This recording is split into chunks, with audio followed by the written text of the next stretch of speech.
मेरी कौम के साथ जो जुल्म और ज़्यादतियाँ की गई, मेरी कौम के साथ जो झूठ बोले गए, मेरी कौम को इन 76 सालों में जो नुकसान पहुँचा, मेरे वतन को जो नुकसान पहुँचा, मेरी कौम को जिन झूठे और खोखले नारों का शिकार किया गया, आज हम इस व्लॉग में उन सब पर बात करेंगे। और इन हुक्मरानों से, इनसे हमारे सवाल हैं, और ये वो सवाल हैं, जैसा कि आपको पता ही है कि मैं कोई एंकर तो हूँ नहीं, मैं कोई सहाफ़ी तो हूँ नहीं। अल्हम्दुलिल्लाह मैं एक रजिस्टर्ड पॉलिटिकल पार्टी पाक डिफेंस कौमी मूवमेंट का फाउंडर हूँ, और मेरा मकसद यही था कि मैं एक अपने मुल्क के अंदर एक ऐसी जमात बनाऊँ कि जो इनसे सवाल कर सके, जो इनसे पूछ सके कि आपने मेरी कौम के साथ जो जुल्म और ज़्यादतियाँ की हैं क्यों की गई हैं। क्योंकि ये जितने भी हुक्मरान हैं, जितने भी पॉलिटिशियंस हैं, जितने भी पॉलिटिशियंस ने आज तक जो जो बातें की और जो जो सिस्टम लॉन्च किया और जो जो दिखाया गया, वो सब फ्लॉप हुआ। और आप देखें रोटी कपड़ा मकान की बातें, और उसके बाद महंगाई कम करने की, रोज़गार देने की, और बहुत सारे इन्होंने खोखले वादे किए, झूठे वादे किए, नारे लगाए, लेकिन कोई भी उनमें से ये नहीं हुआ। आज आवाम जो है वो अपने बुनियादी हकूक़ लेने के लिए भी परेशान है। कोई एंकर, कोई भी मीडिया पर्सन इस पर बात अगर करता है और सच्चाई आवाम के सामने लाता है तो उसके साथ क्या होता है इस मुल्क में आपको पता है।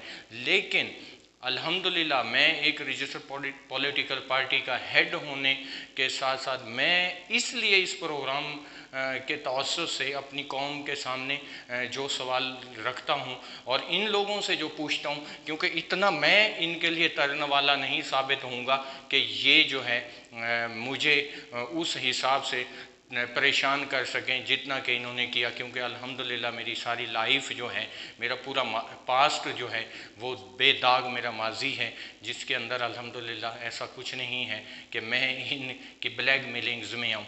और ये वो पॉलिटिशियंस हैं जिन्होंने करप्शन की और इतना लूटा मुल्क को, और मुल्क को दिवालिया करने के बाद दिन रात इन्होंने नए नए सिस्टम बनाए, और जितने भी कारोबार हैं वो सब पॉलिटिशियंस के हैं, मुख्तलिफ सियासी पार्टियों के कारकुनों के अहदेदारान के हैं। और इन्होंने अब वो सारा सिस्टम ऐसा किया कि उसका नज़ला जो है वो इदारों पर गिर रहा है, वो सारे मामलात इदारों के खाते में डाले गए। क्यों कि सोल्जर और पॉलिटिशियन में क्या फ़र्क होता है, आज इस पर भी बात करेंगे। तो चलते हैं प्रोग्राम की तरफ। तो मैं उम्मीद करता हूं कि आप तवज्जो से मेरी बातों को सुनेंगे और ये जो गलत फहमियाँ पैदा की गई हैं और इन पर भी आप गौर व फिक्र करेंगे। अस्सलामु अलैकुम वरहमतुल्लाहि वबरकातुहू। जैसा कि इन 76 सालों के अंदर आपको पता है रोटी कपड़ा मकान की बातें, तो ये नारा था भुट्टो साहब का। भुट्टो साहब ने कहा जी रोटी कपड़ा मकान देंगे, तो क्या पीपल्स पार्टी ने रोटी कपड़ा मकान दिया? आज तक सियासत में आते हुए रहते हुए ऐसा कुछ नहीं कर सके। उसके बाद मुस्लिम लीग के वादे थे रोज़गार देने के, कर्ज उतारो मुल्क संवारो की स्कीम और दीगर जो मामलात थे, क्या मुल्क से कर्जा ख़त्म हुआ? नहीं हुआ। ये सारी वो बातें। फिर 50,000 घर देने के लिए खान साहब भी आ गए, तो क्या उन्होंने अपने दौरे हुकूमत में 50,000 घर दिए? नहीं दिए। रोज़गार दिया? नहीं दिया। बस चोर चोर के नारे लगाते हुए आज खुद जेल में जा बैठे। ये सब वो मामलात हैं। मेरी कौम को अब जागने का टाइम है, मेरी कौम का। अब बात आती है सोल्जर की और एक पॉलिटिशियन की। सोल्जर और पॉलिटिशियन दोनों ओथ लेते हैं, दोनों हलफ उठाते हैं। सोल्जर हलफ उठाता है इस वतन के लिए अपनी जान भी कुर्बान करेगा, इस वतन के दिफा के लिए सब कुछ अपना कुर्बान करेगा, और वो करता है। पॉलिटिशियन आता है, वो हलफ उठाता है, जब वो जीतता है एमपीए एमएनए बनता है तो वो हलफ उठाता है कि जी जब तक हमारी हुकूमत है मैं वतन के लिए काम करूँगा, कौम के लिए काम करूँगा। लेकिन वो इसके अगेंस्ट करता है, क्योंकि वो करोड़ों खर्च करके सियासत में आता है और फिर वो खर्चा उसे निकालना भी होता है। अब हम आते हैं बड़ी अहम बात की तरफ। आज मुल्क के अंदर बेरोजगारी और इन दीगर मामलात, महंगाई को हम जो इसका दिन रात इस पे बात करते हैं और इसके लिए अवाम परेशान है, आपको पता है असल इसके हकाइक क्या है? इसके पीछे हकाइक क्या है? आपको पता है यहाँ पर ये हुआ कि जितनी पॉलिटिकल पार्टीज़ हैं इनके जो हेड्स हैं उन्होंने एक सिस्टम बनाया है कि जितनी भी ज़रूरियात ज़िंदगी से रिलेटेड चीज़ें हैं, आटा है, घी है, चीनी है, दीगर जितनी भी मामलात हैं वो सब इनके कंट्रोल में हैं। वो इन पॉलिटिशियंस की तकरीबन जो सनती मामलात हैं 75% उन पर इनका कब्ज़ा है। मुल्क के इक़्तिसादी निज़ाम के ऊपर इनका कब्ज़ा है। प्राइवेट हॉस्पिटल्स इनके लोगों के हैं, पॉलिटिशियंस के हैं प्राइवेट हॉस्पिटल्स, मैं आपको बताता हूँ। इसीलिए आपके सेहत का निज़ाम, गवर्नमेंट हॉस्पिटल बर्बाद हो गए। एजुकेशन के लिए प्राइवेट जो स्कूल है वो पॉलिटिशियंस के हैं, उसकी वजह से आपके गवर्नमेंट के स्कूलों में गधे बंधे हुए हैं, जानवर बंधे हुए हैं, जिसके लिए टीचर्स घर में बैठे हैं, बच्चा कोई पढ़ने नहीं जाता, उसके लिए फ़ीसें ली जा रही, सैलरीज, तनख्वाहें ली जा रही हैं। इसी तरह से जो एजुकेशन सेक्टर था उसको प्राइवेट कर दिया गया। प्राइवेट जो है वो इनके अपने लोग हैं। बिजली का जो निज़ाम आपके मुल्क का ख़राब हुआ, जबकि सनती पैदावार अगर बिजली की हम देखें तो वो हमारे पास वाफिर मिकदार में बिजली हो सकती है। हमारे पास मादनियात और पेट्रोलियम और दीगर इतने ज़खायर हैं, उनके लिए क्यों नहीं ये मामलात किए जाते? क्योंकि हमारे मुल्क को सिर्फ कर्ज़े पर क्यों चलाया जाता है, बहुत अहम सवाल है। इसके लिए हमारे पास बहुत सारे हक़ाइक़ और बहुत सारे मामलात हैं, लेकिन उसकी कुछ वजूहात हैं।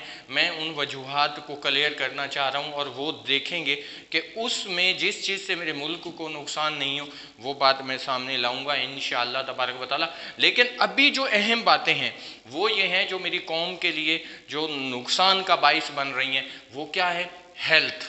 हेल्थ का जितना भी निज़ाम है वो तकरीबन 75% जितनी पॉलिटिकल पार्टीज़ हैं उनके अंदर जो लोग हैं, जो वज़ीर हैं, दीगर लोग हैं, उनके वो जो प्राइवेट हॉस्पिटल्स हैं उनके साथ वो रिलेटेड हैं।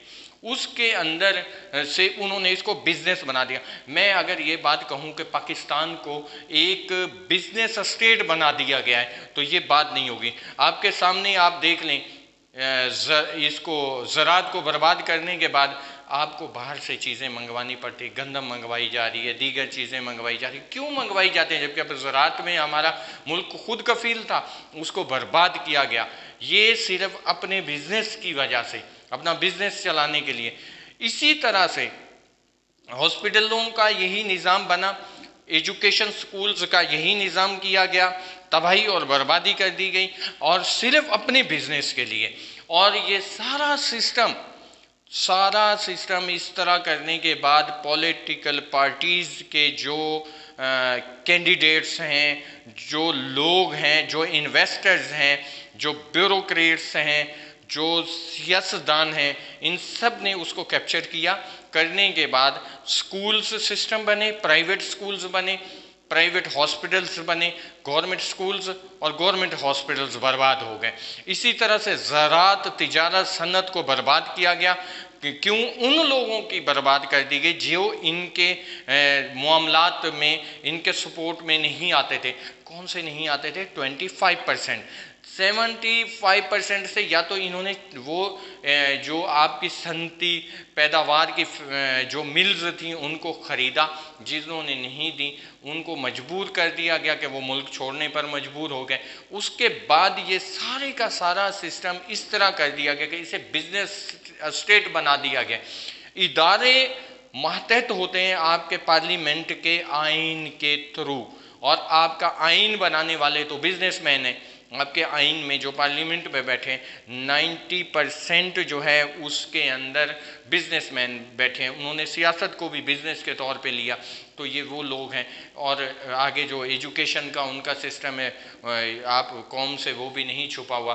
तो मेरी कौम को ये सोचना चाहिए, मेरी कौम को ये देखना चाहिए कि आया ये जब इलेक्शंस होते हैं क्या हमें वो गटरों की सियासत तक रखा हुआ है? अब ये जितनी सियासी पार्टियां हैं जो इक़्तिदार में हैं या उनके इत्तेहादी हैं, इनमें से आप देखें इन्होंने आज तक कौम को क्या कहा है? इन्होंने कौम को रोडों की सियासत में, इन्होंने कौम को गटरों की सियासत में, और वो गटर खुद बंद करते हैं, गटर भी खुद बंद करते हैं, फिर उनको खोलने का भी ड्रामा खुद करते हैं। तो ये सारी वो चीज़ें हैं जो इन्होंने उस हिसाब से कर दी गई हैं, की हैं इस मुल्क के अंदर। और इस मेरी कौम को आज तक समझ क्यों नहीं आ रही। आप फिर वो इलेक्शन आते हैं, आप मुख्तलिफ धड़ों में तकसीम हो जाते हैं। कभी आपको मजहबी कार्ड पे आपके साथ सियासत हो जाती है, और कभी आपके फ़िरका परस्ती के कार्ड पे आपके साथ सियासत हो जाती है, कभी आपके साथ ज़बान के मामलात में आपके साथ सियासत हो जाती है। पिछले 76 सालों से आपके साथ यही हो रहा है। और जो आपके वेल विशर हैं वो आपके दिफाई इदारे हैं, आपको अपने दिफाई इदारों से इतना दूर कर दिया गया है। बिजनेस के ऊपर जो स्टेक होल्डर्स हैं वो तो आपके पॉलिटिशियंस हैं। आप ज़रा देखें, आपको क्या लगता है आपके इलाके का MP या MN उसके कितने बिजनेस हैं? कभी गौर करें, आप नहीं करते। आपको सिर्फ एक चीज़ के पीछे लगा दिया कि जी इदारे इदारे इदारे यूं करें, इदारे मुँह करें। भाई इदारों का तो काम है अपने वतन के दिफा के लिए खड़े होना। वो क्या करें, वो उस पार्लियामेंट के उस आइन के थ्रू वो मजबूर हैं, उन्होंने मुल्क को भी बचाना है। आपकी ये 18वीं तरमीम का बिल किसने पास किया है? और इसकी वजह से वफाक आपका कमज़ोर हुआ। और आज ये सूबाई खुद मुख्तारी क्या है, इसकी मिसाल वो है कि जैसे एक घर में वालिद साहब होते हैं, एक बाप होता है। जो वफाक होते हैं उसकी मिसाल वही है कि वो घर का बड़ा है, यानी वालिद है, सरबराह है घर का, और उसकी औलाद होते हैं सूबे। यानी अब एक घर है, उसमें वालिद साहब हैं, उसमें 4 बेटे हैं। अब बेटे क्या कहते हैं वालिद साहब को कि अब्बाजान हमने तो जो हम कमाएंगे वो भी हम खाएंगे, लेकिन आपने क्या करना है, जो आपके पास है वो हमें दो, और जो नहीं है तो जाओ बाहर से भीख मांग के लाओ और हमें दो। तो ये वफाक के साथ ये कुछ हो रहा है। वफाक कटोरा लेके कभी IMF के आगे, कभी कहाँ वो मारा फिर रहा है, तो वो भीख मांग रहा है। और सूबे जो हैं वो देखें, खुदारा आप समझने की कोशिश करें, ये 18वीं तरमीम सूबाई खुद मुख्तियारी कौम के लिए नुकसानदेह है, वतन के लिए नुकसानदेह है। कल को ये ना हो कि ये अलग अलग रियासतों में हमारे दुश्मन तो यही चाहते हैं कि मुल्क को तोड़ दिया जाए, तो ये मुल्क को तोड़ने की तरफ ये पहला कदम है। इस पर जो है आप कोशिश करें कि आप सदारती निज़ाम की बात करें, सदारती निज़ाम की तरफ आएँ। आपका जब तक वफाक मजबूत नहीं होगा उस टाइम तक सब इक्वल मामलात नहीं चल सकते। वफाक को मजबूत करें, वफाक के मामलात को मजबूत करें, और पहचानें इन लोगों को जो इलेक्शनों में आते हैं, जो सारे मामलात होते हैं। और अभी मौजूदा हुक्मरानों से और अपोजिशन से अपोजिशन और हुक्मरान तो खुद ही सब एक ही हैं। जो अपोजिशन है वो भी कहीं ना कहीं हुक्मरान है, और हुक्मरान भी अपोजिशन भी खुद है, हुक्मरान भी खुद है। अभी आपके पास मौका है, आखिरी लास्ट मौका है आपके पास कि डिलीवर करें। ये नहीं है कि आटे के थैलों पर तस्वीरें बनाएं, गवर्नमेंट जो आवाम के टैक्स का पैसा है उसी से ही आप आवाम को वो करें। फिर सेल्फ रिस्पेक्ट आप उनकी मजरू कर रहे हैं, तस्वीरें बना रहे हैं, ये सारी चीज़ें नहीं करें। अल्लाह तबारक व तआला को आपने जवाब देना है। अपने मुल्क और कौम के लिए सोचें। आपने बहुत कुछ बना लिया है, और मज़ीद भी अगर वतन महफूज और मजबूत हुआ तो आप और भी बहुत कुछ बनाएंगे। आप के फ़ॉरेन में और पाकिस्तान में बहुत कुछ बन चुका है और बनाएंगे। अभी मुल्क और कौम के लिए कुछ सोचें। एक आम आदमी 2 वक्त की रोटी के लिए तरस गया, ये तो आपने उसको इसलिए इन मामलात पे लगा दिया कि वो आपसे सवाल ना कर सके। लेकिन इंशाअल्लाह तबारक व तआला, जैसे आज मैं आपसे सवाल कर रहा हूँ, इस तरह अब आपसे करोड़ों लोग सवाल करेंगे, और ये सवाल होते रहेंगे जब तक आप अपना किबला दुरुस्त नहीं करते। मैं उम्मीद करता हूँ कि आप जो है अपना भी कीमती टाइम वो आवाम की खिदमत और मुल्क की बका के लिए सर्फ करेंगे, और आवाम से भी कि आप सब्र व तहम्मुल का मुज़ाहरा करते हुए सियासी मामलात में ज़बानों के इस हिसाब से और मजहबी बुनियादों पर और इलाकों की बुनियाद पर तकसीम नहीं हो, एक कौम बने। जब तक आप एक कौम नहीं बनेंगे तो ये मुल्क महफूज और मजबूत नहीं हो सकता। और अपने दिफाई इदारों के साथ फजूल में अपने वो जो मामलात बिगाड़ रहे हैं आप, वो जो बात कोई कर देता है उस पर चल पड़ते हैं, पहले तस्दीक करें।